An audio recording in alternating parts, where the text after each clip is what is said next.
On va prier Dieu. Donc, je vous inviterai, si c'est possible, à vous agenouiller.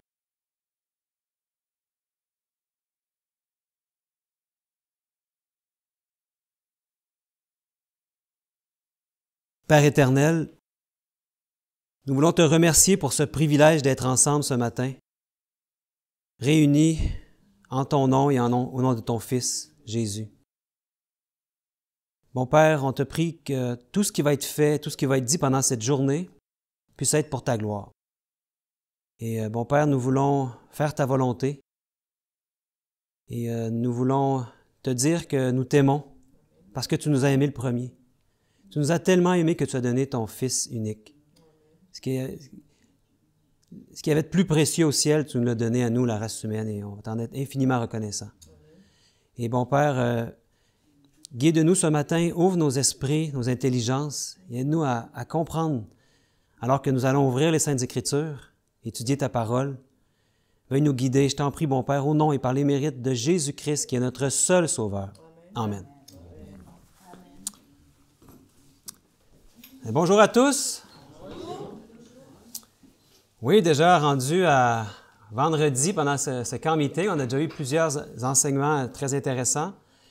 Et aujourd'hui, je vous propose, dans la suite de ce que j'ai présenté dans les derniers jours, un message sur les 144 000. Et on ne va pas s'attarder à connaître, à trancher le débat, est-ce que c'est un nombre littéral ou un nombre symbolique, mais plutôt la qualité de ces gens. Je pense que c'est ça qui est le plus important, hein, parce que même si on ne sait pas la vérité exactement sur le nombre, mais c'est la qualité qui compte. Donc, le message aujourd'hui va porter sur... en fait, on va étudier le message du 4e ange. Vous saviez qu'il y avait un 4e ange qui vient après les 3 premiers. Puis, on va parler des 144 000. On va parler aussi de l'accomplissement de l'Évangile éternel. En fait, ce qu'on veut savoir, c'est est-ce que l'Évangile s'est terminé à la croix? C'est ce qu'on va essayer de voir ce matin. Donc, on va débuter notre parcours dans les Saintes Écritures avec ce que dit ce 4e ange. Et ça se trouve dans Apocalypse au chapitre 18 et le verset 1. Il est écrit « Après cela, je vis descendre du ciel un autre ange qui avait une grande autorité. Et la terre fut éclairée de sa gloire. »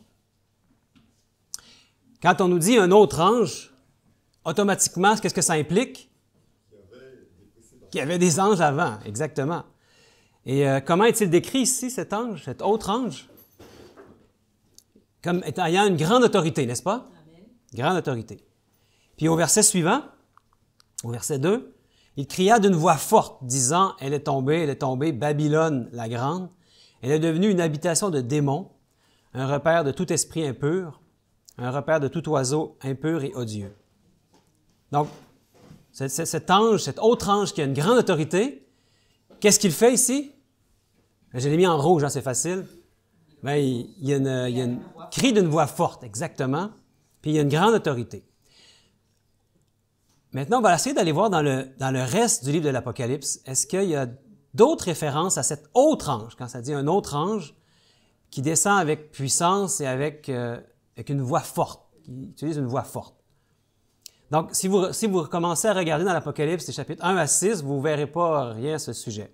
Mais à partir du chapitre 7, on commence déjà à voir des choses intéressantes. On va aller voir, pour essayer de comprendre cet ange d'Apocalypse 18, mais qu'est-ce qu'il fait? Quel lien on peut faire avec l'Évangile éternel? Apocalypse 7, les versets 1 et 2. Il est dit, « Après cela, je vis 4 anges debout aux 4 coins de la terre. Ils retenaient les 4 vents de la terre afin qu'il ne soufflât point de vent sur la terre, ni sur la mer, ni sur aucun arbre. Et je vis un autre ange qui montait du côté du ciel, du soleil levant et qui tenait le sceau du Dieu vivant. Il cria d'une voix forte aux 4 anges à qui il avait été donné de faire du mal à la terre, à la mer, et il dit, là, avant de lire la suite, on va déjà pouvoir constater qu'après le verset 1, où on voit les 4 anges qui retiennent les 4 vents, et là, on voit le premier passage où on nous parle d'un autre ange. Un autre ange qui crie avec force, avec une voix forte, hein, c'est vraiment similaire à ce qu'on a vu dans Apocalypse 18. Et quel est le travail de cet ange? Je pense que c'est ce qui est intéressant. Parce que là, on va apprendre des choses. Si on peut faire le parallèle avec Apocalypse 18 puis ce texte ici, on peut voir une similitude. Donc, on peut penser qu'il s'agit du même ange. C'est intéressant de voir, mais qu'est-ce qui fait cet ange? Puis vous connaissez sûrement ces textes. Donc, on va aller voir la suite. Mais non, pas la suite. Même dans le verset 2, il nous le dit déjà. Il tenait le sceau du Dieu vivant. Donc, qu'est-ce qu'il fait? Mais c'est un ange qui scelle. Il a le sceau du Dieu vivant. Dans Apocalypse 18, on a vu que l'ange crie avec une voix forte. Et donc, c'est les mêmes caractéristiques qu'on a ici. On peut voir les similitudes, comme on a dit. Donc, vous êtes d'accord qu'on parle du même ange ici, hein? On peut conclure en ce cas-là que le message du quatrième ange, au chapitre 18, mais c'est un ange qui scelle. Puis au verset 3, on va aller voir qu'est-ce qu'il dit cet ange. Et il dit, « Ne faites point de mal à la terre, ni à la mer, ni aux arbres, jusqu'à ce que nous ayons marqué du sceau le front des serviteurs de notre Dieu.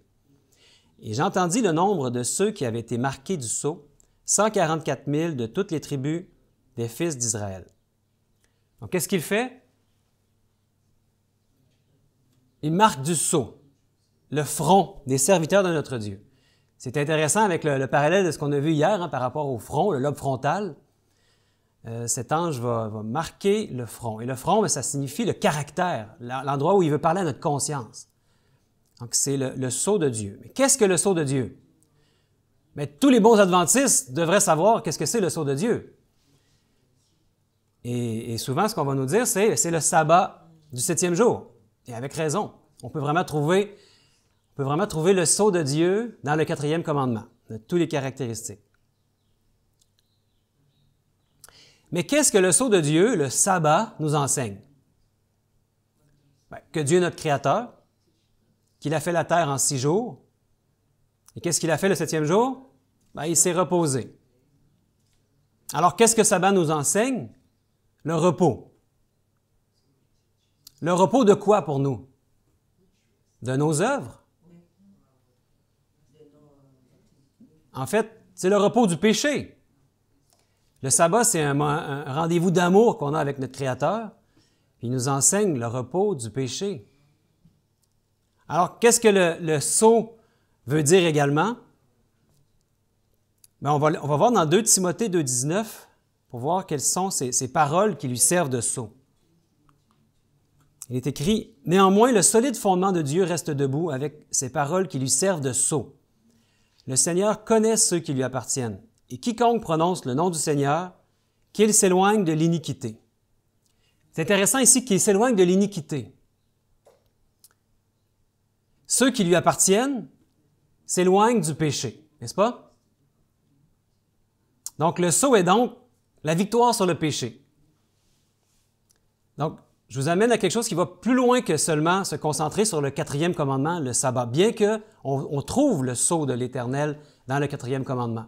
Mais imaginez que vous faites le 4e commandement, mais que vous transgressez tous les autres. On comprend très bien que le sceau, ça ne peut pas être seulement le 4e commandement, vous êtes d'accord? Donc, le sceau ici, c'est l'iniquité. Le sceau, ça devrait être, pas l'iniquité, mais la victoire sur l'iniquité, sur le péché. Ça va beaucoup plus loin que se concentrer seulement focusser sur un seul commandement. Mais les 144 000 par eux-mêmes, ils en sont incapables. Peut-être certains qui ont une forte volonté, pendant quelques temps, ils vont réussir, mais tôt ou tard, ils vont chuter. Par nous-mêmes, nous sommes incapables. Donc, savez-vous quelle est la clé pour rester debout? Il est écrit dans le verset ici. Le solide fondement reste debout. Savez-vous qui est le solide fondement? Amen. L'unique Fils engendré de Dieu, Jésus-Christ, le Fils du Dieu vivant.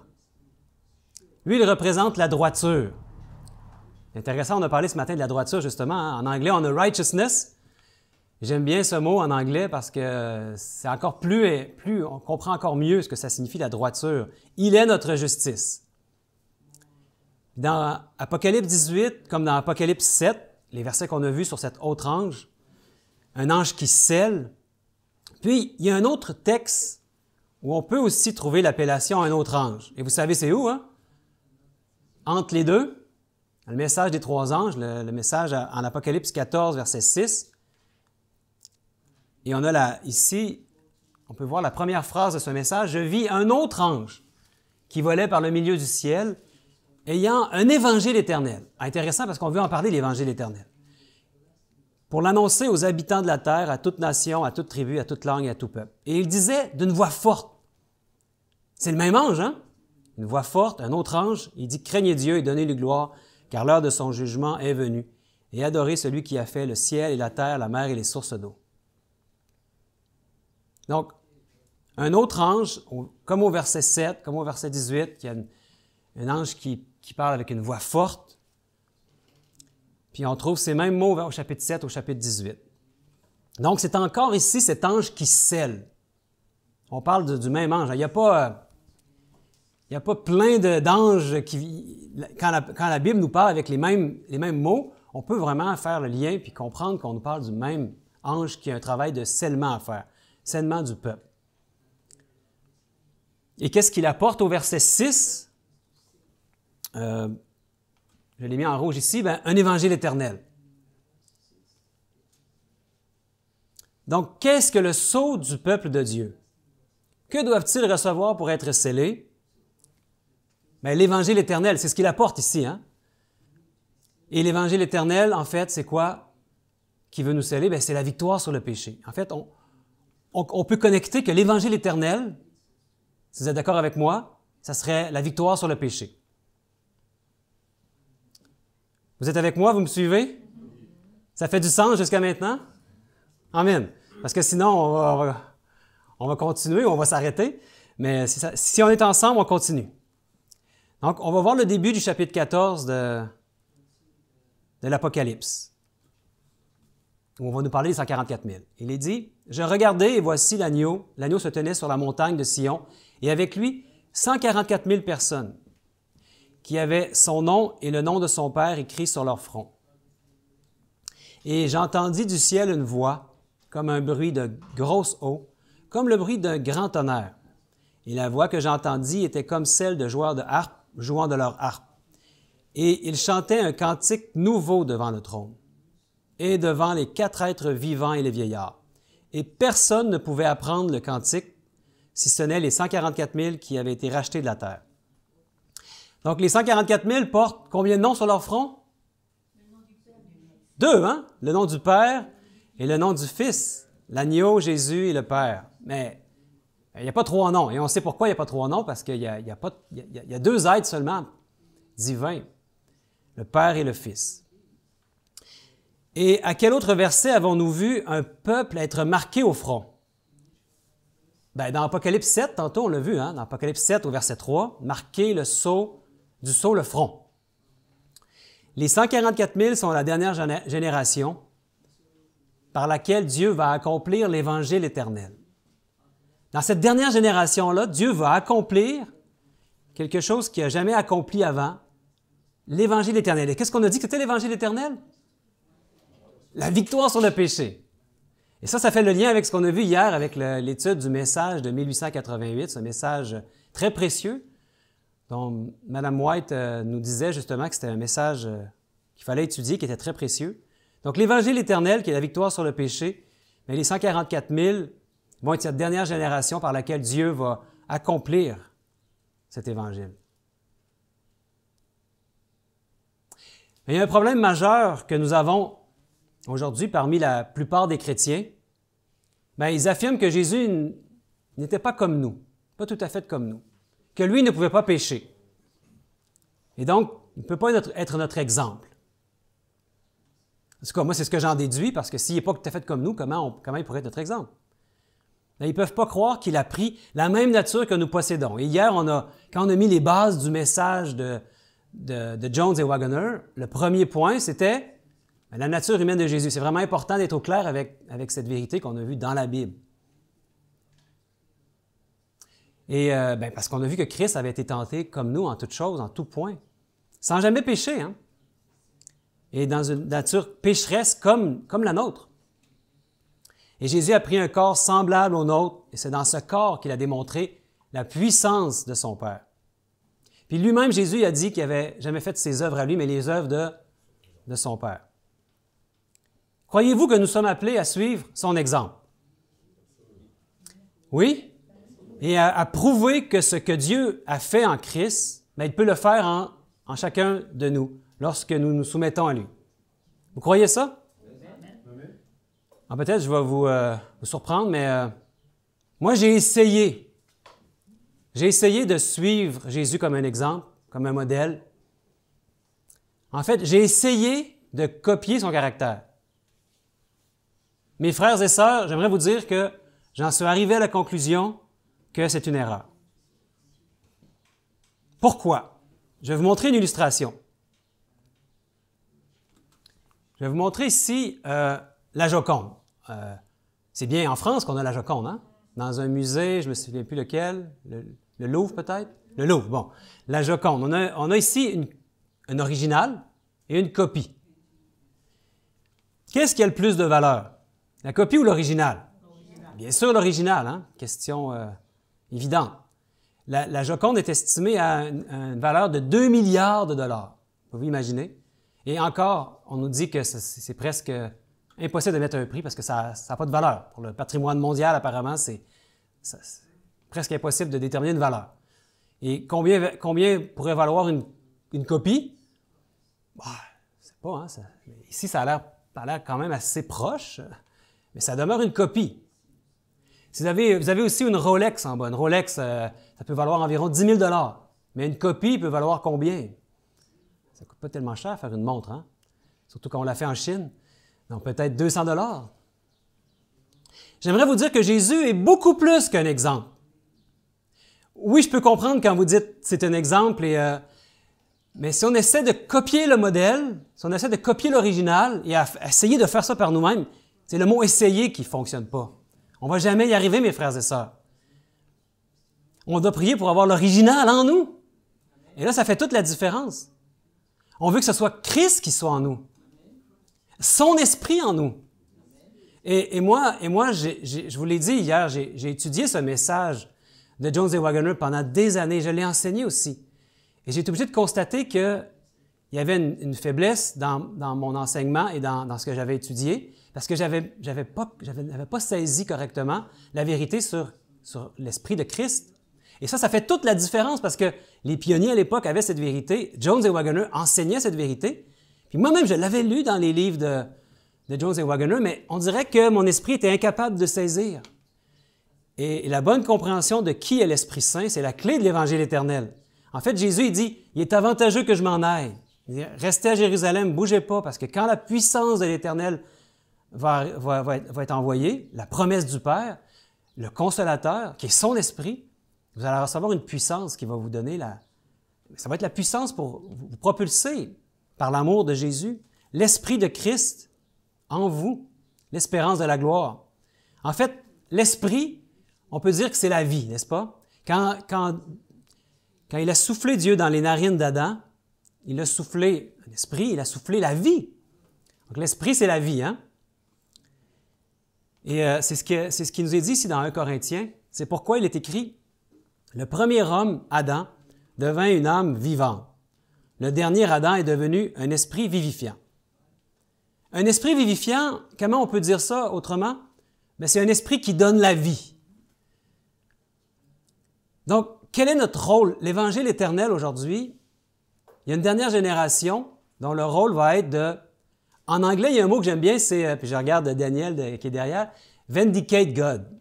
Et c'est difficile, on dirait, de trouver une bonne définition du mot « vindicate », mais le mieux que j'ai trouvé, c'est, notre rôle, c'est pour blanchir la réputation de Dieu.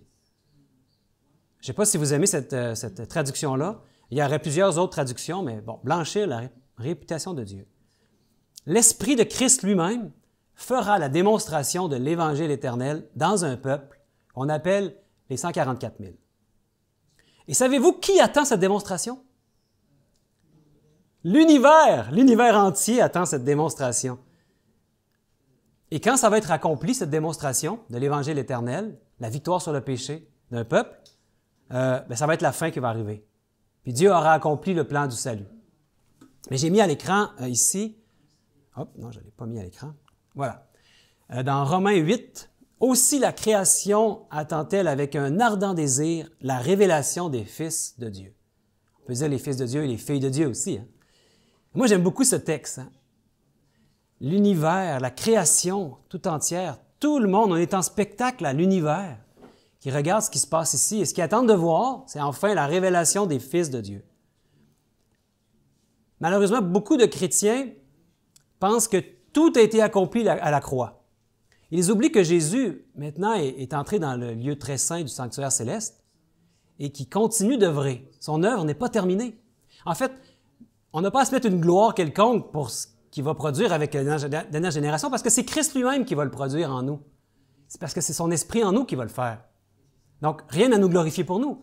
Simplement, comme je vous avais parlé mercredi, la dernière génération va être arrivée à un état de maturité qui arrive toujours. On avait parlé de la petite plantule, une graine qu'on met en terre, puis elle devient une plante.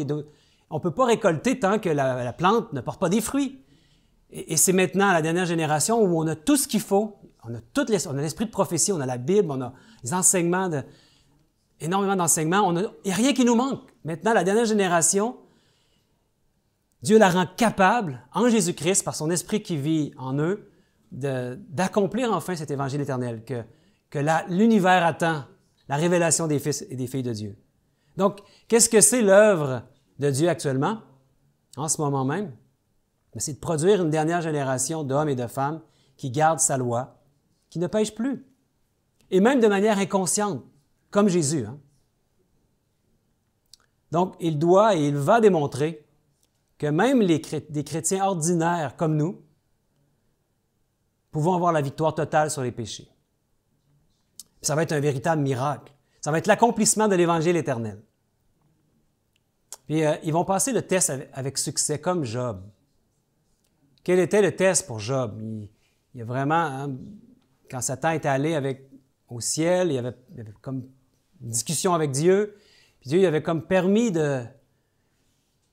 d'attaquer Job. On va t'attaquer nous aussi, hein? Et de quelle manière il a attaqué Job? Ben, ses enfants sont morts, ses troupeaux sont morts en premier. Ensuite, qu'est-ce qui est arrivé? Il y a eu des maladies de peau, etc. Hein? Il y a eu beaucoup de difficultés, ce pauvre Job. Il a passé au travers de difficultés terribles, mais sans jamais renier Dieu. Et nous aussi, il va y avoir des grandes tribulations. On va passer au travers de difficultés. À un moment donné, on va se sentir seul. Ça va être notre lot à nous aussi, la dernière génération. Dieu est prêt pour le défi. Puis je ne vous demanderai pas si vous êtes prêt pour le défi parce que vous n'êtes pas prêt pour le défi. On ne le sera jamais. Mais lui en nous, oui, là, on devient prêt. Christ en nous, c'est la seule manière qu'on peut être prêt pour ce défi. En fait, je ne devrais même pas dire un défi parce que c'est une certitude qui va réaliser l'Évangile éternel. Quand Jésus va jeter son encensoir d'or sur la terre, on voit ça dans Apocalypse 8, que la porte de la grâce va être fermée, mais Satan va avoir un contrôle complet sur l'humanité comme jamais auparavant. Il pourra faire tout ce qu'il voudra, mais il y a une chose qu'il ne pourra pas faire. Savez-vous ce que c'est? C'est la même chose que pour Job. Hein? Il pouvait attaquer Job, mais il y a une chose qu'il ne pouvait pas faire, c'était prendre sa vie. Comme pour Job. Donc, quand la porte de la grâce va être fermée, la démonstration qu'un peuple peut avoir la victoire sur le péché va être complète. Le monde passera à travers des difficultés inimaginables. Son peuple criera jour et nuit. Ils vont crier à qui? À Dieu. Mais c'est comme s'il va sembler ne pas entendre. Un peu comme Job, hein? Puis ça vous rappelle aussi quelqu'un d'autre? Un homme aussi qui a marché sur cette terre, puis qui a subi la seconde mort, comme on a parlé hier. Jésus, à Gethsémani sur la croix, il a subi quelque chose de similaire, en fait, avec une plus grande amplitude, encore beaucoup plus que nous. Sur la croix, Jésus, agonisant, a prononcé les paroles suivantes. « Mon Dieu, pourquoi m'as-tu abandonné? » Donc, dans ce moment de détresse que nous allons vivre, nous allons nous sentir seuls à un moment donné, un peu comme Jésus. On va vivre notre Gethsémani à notre niveau, hein? Parce que lui, quand même, il y avait le pardon de tous les péchés de l'humanité sur ses épaules. Ce ne sera pas notre cas à nous. Mais on va vivre une détresse où on va vivre notre Gethsémani, nous aussi. J'espère que je ne vous fais pas peur aujourd'hui pour ceux qui peut-être n'étaient pas pensaient pas que ça allait jusque-là. Mais n'oubliez pas que c'est Dieu qui va être si Christ est en vous, il va vous rendre capable de passer au travers de tout ça avec aucun problème. En fait, il va y avoir des difficultés. Ça va être quand même un moment de détresse. Mais où est-ce qu'on pourrait aller d'autre qu'être avec Jésus? Ça va être la meilleure place à être avec lui. Donc, son peuple goûtera un peu de cette expérience à travers laquelle Christ est passé. Ils penseront que Dieu les a abandonnés tellement tout va s'écrouler autour d'eux. Et comment était-ce pour Jésus? Peut-être c'est intéressant de voir pour lui comment c'était cette agonie qu'il a eue. Avez-vous imaginé déjà son agonie quand on se met à lire les textes juste avant sa mort, texte de l'agonie de Jésus à Gethsémani, ça nous aide un peu pour nous-mêmes à comprendre un peu cette agonie qu'il a eue, puis qu'est-ce qui l'a aidé aussi. On va regarder dans Matthieu 26. C'est Matthieu 26, les versets 36 à 41. Il est écrit là-dessus, « Jésus alla avec eux dans un lieu appelé Gethsémani. Et il dit aux disciples, « Asseyez-vous ici, pendant que je m'éloignerai pour prier. » Il prit avec lui Pierre et les 2 fils de Zébédée. Et il commença à éprouver de la tristesse et des angoisses. Il leur dit alors, « Mon âme est triste jusqu'à la mort. Restez ici et veillez avec moi. » Déjà, on peut s'arrêter parce que un âme qui est triste jusqu'à la mort, est-ce que vous avez déjà vécu ça? La tristesse et les angoisses de Jésus. Des fois, c'est bien de se fermer les yeux puis s'imaginer au pied de la croix puis de voir ce que Christ a vécu pour nous. Et Mme White nous dit qu'il n'y a pas d'endroit plus élevé sur cette terre. Ce n'est pas d'être un roi ou un président ou un premier ministre. Elle dit l'endroit le plus élevé pour un être humain d'être sur cette terre, c'est au pied de la croix de Jésus. Et on peut l'être à chaque matin, à chaque fois qu'on prie finalement, on peut l'être au pied de la croix de Jésus. Puis apprécier son amour pour nous. Et la suite du verset nous dit, « Puis ayant fait quelques pas en avant, il se jeta sur sa face et pria ainsi. « Mon Père, s'il est possible, que cette coupe s'éloigne de moi. Toutefois, non pas ce que je veux, mais ce que tu veux. » Et il vint vers les disciples, qu'il trouva endormis. Et il dit à Pierre, « Vous n'avez donc pu veiller 1 heure avec moi? Veillez et priez, afin que vous ne tombiez pas dans la tentation. L'esprit est bien disposé, mais la chair est faible. » Et vous savez, Jésus, c'est comme nous, hein? Sa chair ne voulait pas aller à la croix. Sa chair, sa volonté personnelle, comme on l'a dit aussi hier, c'était impossible pour lui de pouvoir entrevoir tout ce qui allait souffrir. Mais pourtant, il a dit, mais non pas ce que je veux, mais ce que tu veux. Il a remis ça à son Père. La même chose pour nous. Et dans Luc 22, il est écrit, « Étant en agonie, il priait plus instamment, et sa sueur devint comme des grumeaux de sang qui tombaient à terre. » Qu'est-ce que Jésus a ressenti? De l'angoisse, de la tristesse, comme on l'a vu, une agonie, une tristesse dans son âme jusqu'à la mort. Mais nous aussi, on va avoir l'impression d'être seuls. Allons-nous nous décourager? Renier Dieu comme au moment de l'épreuve? Est-ce qu'on va aussi se décourager? Est-ce qu'on va se décourager? Allons-nous avoir la réaction de Job? 2 extraits ici de Job. Il nous dit, Job 1, 22, « En tout cela, Job ne pécha point et n'attribua rien d'injuste à Dieu. » Et Job 2, 10 nous dit, « Dans cette nouvelle épreuve, Job ne prononça aucun mot qui puisse offenser Dieu. » Ça, c'est la version en français courant. Après la fermeture de la porte de la grâce, son peuple de la dernière génération devra vivre à la vue d'un Dieu saint, sans intercesseur. Même si Christ aura terminé son intercession, mais les anges vont nous offrir une protection, n'est-ce pas? Jésus lui-même a été fortifié par un ange à Gethsémani.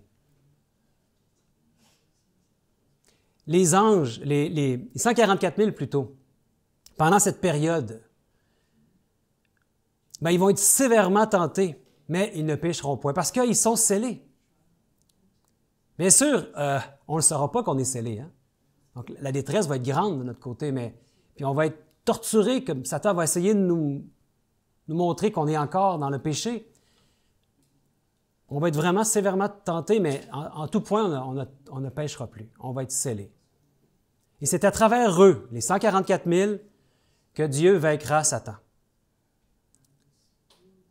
Est-ce qu'on peut dire amen à ça? Alléluia! Amen! La victoire, Dieu va l'avoir grâce à ce peuple de la dernière génération. Et encore là, la seule raison pourquoi ils vont avoir la victoire, c'est parce que c'est Christ qui est en eux. Mettez-vous aucune gloire pour ça. Hein? C'est parce que Christ vit en nous. Donc, on peut dire que les 144 000, l'accomplissement de l'Évangile éternel, vont former une partie vitale du plan du salut de Dieu. Ça va être la démonstration tant attendue de la puissance de l'Évangile en Jésus. Puis le texte d'Apocalypse 14-12 nous dit, c'est ici la persévérance, on peut dire la patience des saints, qui gardent les commandements de Dieu et la foi de Jésus. N'ayons absolument aucun doute que ce plan de Dieu pour la dernière génération va s'accomplir. On ne peut pas en douter. Quand Dieu parle, la chose arrive. Elle va se produire. Et c'est Dieu qui nous fortifie. Avec lui, on n'a absolument rien à craindre. Il veut enlever toute peur en nous. Car si Dieu est avec nous, mais qui sera contre nous? Hein? Donc, son peuple aura à lutter contre des puissances invisibles. Mais ils auront la victoire parce que Jésus vit en eux par son esprit. Avant d'entrer dans le temps de trouble, chaque enfant de Dieu devra avoir confessé ses péchés, afin qu'aucune tache ne vienne souiller son âme. En fait, Dieu va nous amener à confesser nos péchés. Il va nous pousser à ça, à toute repentance et à vaincre toute tentation et même les péchés inconscients. Donc, ne résistons plus, ne remettons pas à plus tard. S'il y a encore quelque chose en nous qu'on sent qui n'est pas en harmonie avec Dieu, bien aujourd'hui, c'est le jour favorable. Aujourd'hui, c'est le moment de le confier à Dieu et de ne pas attendre. Osons lui demander même la victoire sur des faiblesses qu'on sait en se disant un jour, je vais avoir la victoire sur ça. Mais demandons-lui la victoire sur ses faiblesses. Et peut-être parfois, on a peur de lui demander la victoire sur certaines faiblesses parce qu'on sait qu'il va réussir, il va avoir la victoire. Puis on caresse encore peut-être certains de ses péchés. Donc, on ne doit pas remettre à plus tard. Si aujourd'hui vous en sentez l'appel, bien, c'est aujourd'hui qu'on doit plaider avec Dieu, lui demander la victoire sur chaque faiblesse, chaque tentation. Et même, il y a peut-être des péchés inconscients en vous, bien, demandez à Dieu qu'il vous révèle ces péchés inconscients qu'on ignore encore. Et en Jésus, la victoire, elle est peut-être possible, probable. Non, elle est certaine. En Christ, il n'y a aucun doute, la victoire, elle est assurée. Lui, il a eu la victoire dans une nature humaine comme la mienne. Alors, s'il vit en moi par son esprit, bien, il va avoir la victoire aussi en moi. Et en vous, et en nous tous. Amen. En Jésus et aux yeux de l'univers, nous serons considérés comme vierges. C'est ce qu'on voit dans les textes. Hein? C'est-à-dire comme n'ayant jamais péché. Parce que nous suivons l'agneau partout où il va. On va voir le texte, il nous en parle dans Apocalypse 14.5, c'est la suite de ce qu'on a vu tantôt. Ce sont ceux qui ne se sont pas souillés avec des femmes, car ils sont vierges. Ils suivent l'agneau partout où il va. Ils ont été rachetés d'entre les hommes comme des prémices pour Dieu et pour l'agneau. Et dans leur bouche, il ne s'est point trouvé de mensonge, car ils sont irrépréhensibles. Cette dernière génération sera comme des prémices pour Dieu et pour l'agneau. Vous savez déjà, il y en a une prémisse. Marlène nous en a parlé plus tôt cette semaine. Et on a parlé d'Hénoch. Hénoch qui a vécu 300 ans, il a marché 300 ans avec Dieu, puis il a été enlevé sans passer par la mort. Les 144 000, c'est la même chose qui va leur arriver. Ils vont aller au ciel sans passer par la mort. On peut dire que Hénoch était une prémisse des 144 000. On peut dire que les 144 000, c'est comme un peuple d'Hénoch. Vous aimez ça? On va être un peuple d'Hénoch. 144 000. Donc, ça s'est déjà produit dans certains individus dans l'histoire de l'humanité, mais maintenant, il veut le faire dans un peuple au complet, qui va être un peu partout sur la planète, dans des petits groupes, peut-être comme nous. Hein? On n'est pas les seuls, vous savez. Il y en a partout sur la planète. Dieu est en train de susciter vraiment un réveil par rapport à ces questions. Et qu'est-ce qui va arriver avec ces 144 000? Ils vont chanter un cantique nouveau. C'est merveilleux, hein? Comment on va faire pour apprendre ce cantique? J'aimerais dire que vous êtes déjà en train de l'apprendre. Dans la marche du chrétien, la victoire sur le péché, qui est le sceau de Dieu, on est déjà en train d'apprendre ce cantique. Les 144 000 vont avoir vécu une expérience unique. En fait, le chant qu'on va chanter, cette expérience-là, Personne ne va pouvoir l'apprendre, ce chant-là, parce qu'on est les seuls qui vont avoir vécu cette expérience-là. Alors peut-être Enoch va pouvoir le chanter aussi. Et ils vont avoir vécu par le sang de l'agneau. Les 144 000 vont aussi avoir un privilège, le privilège de suivre Jésus partout où il ira.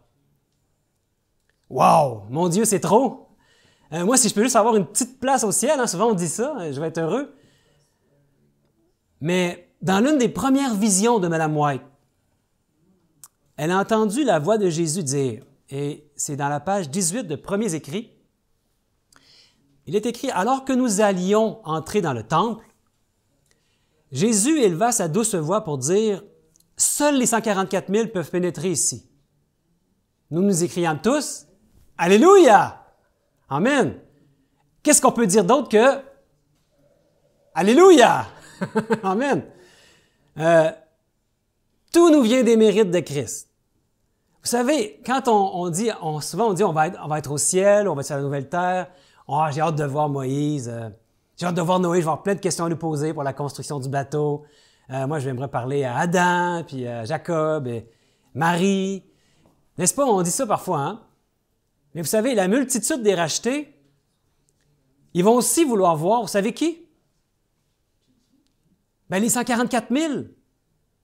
Ils vont venir nous voir, ils vont vouloir comprendre comment on a fait pour passer au travers de toutes ces épreuves, un peu comme Job. Comment on a fait pour rester fidèle à Dieu malgré toutes ces épreuves? Et on va leur dire quoi, mes frères et sœurs? On va dire, non, pas moi, mais Christ!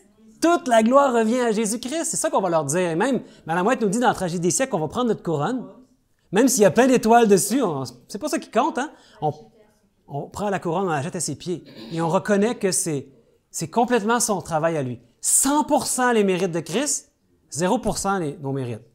Nous, on s'enlève de l'équation, on le laisse agir en nous. On devient des canaux pour que Dieu puisse agir en nous. Les 144 000 seront le peuple de la dernière génération qui suivront l'agneau partout où il va. Aujourd'hui, ça signifie quoi de suivre Jésus partout où il va? Bien, ça signifie de suivre Jésus dans son ministère dans le lieu très saint du sanctuaire céleste. C'est ce qu'il fait aujourd'hui. Il est dans le ciel, dans le sanctuaire céleste. Et il est en train de purifier son peuple. Il est notre grand prêtre. Il intercède pour nous, il plaide pour nous et il nous purifie. Il veut nous révéler tous nos péchés, même les péchés inconscients.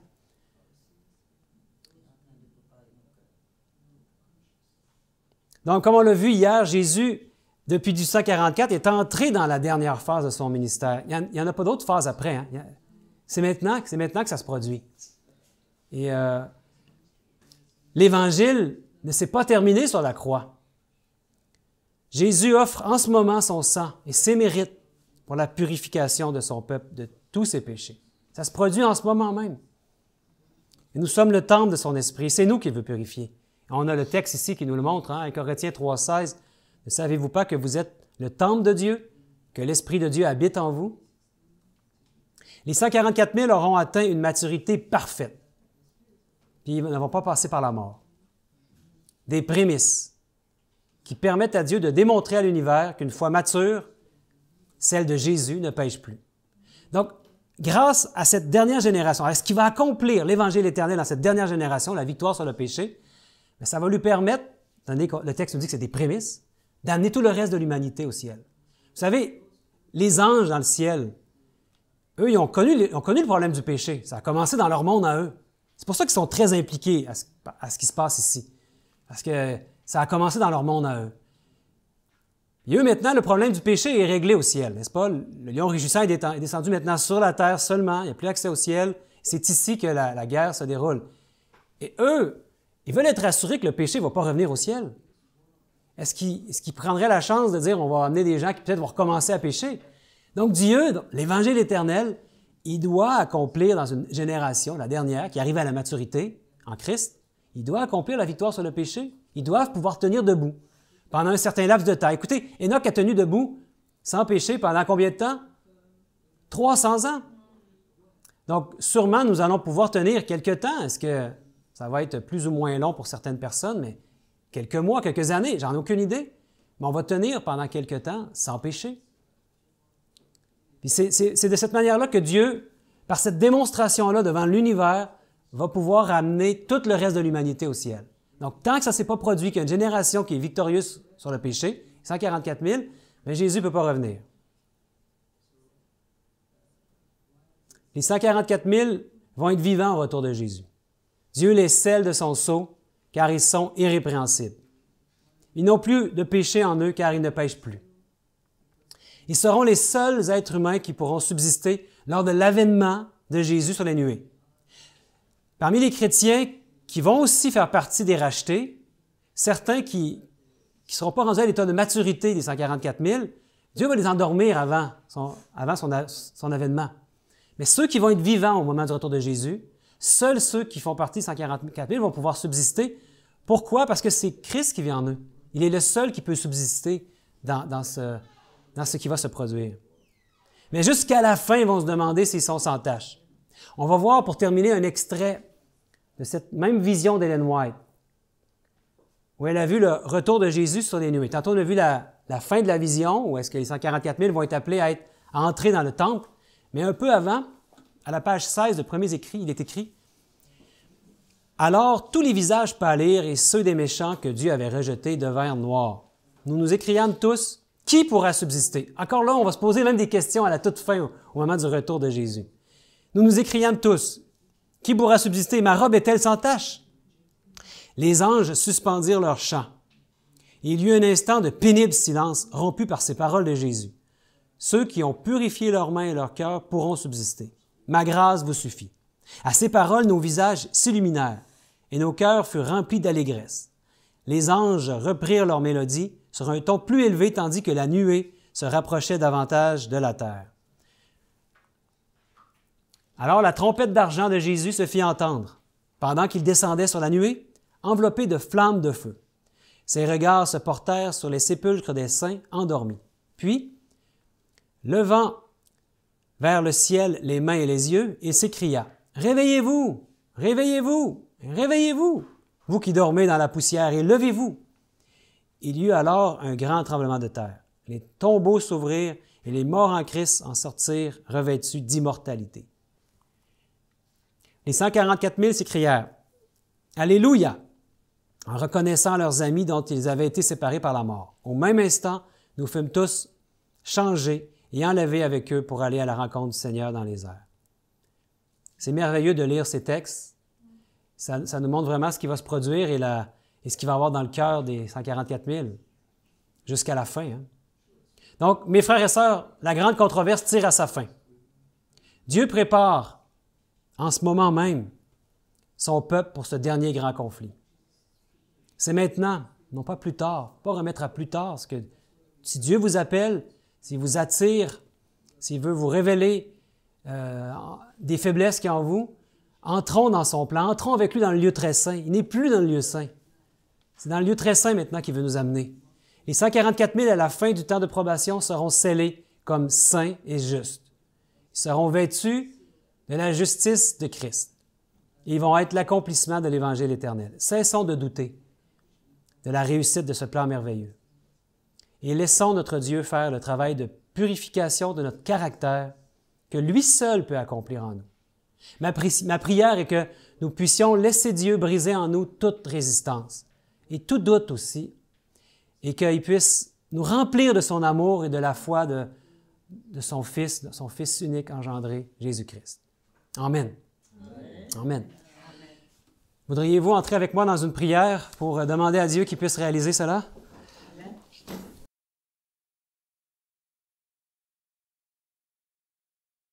Bon Père éternel, je te prie, mon Père, d'enlever, de briser toute résistance en nous.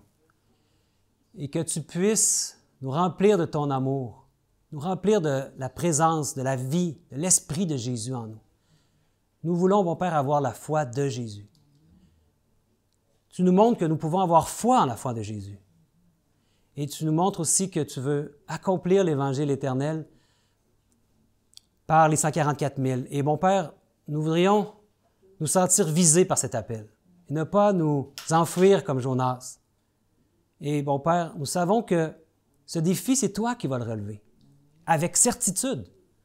En nous, Tu vas accomplir ce miracle de l'Évangile éternel, la victoire sur le péché, la victoire totale, par un peuple qui est prêt à s'abandonner à toi entre tes mains et à ton esprit qui veut nous vivifier. Bien, bon Père, on remet tout entre tes mains, nos vies, nos familles, nos proches. Permets que nous puissions vraiment être des flambeaux dans le monde pour briller de ces vérités que tu as mis en nous et les attirer par notre entremise à l'amour de Jésus. On t'en prie, au nom et par les mérites de ton Fils Jésus. Amen. Amen. Que Dieu vous bénisse.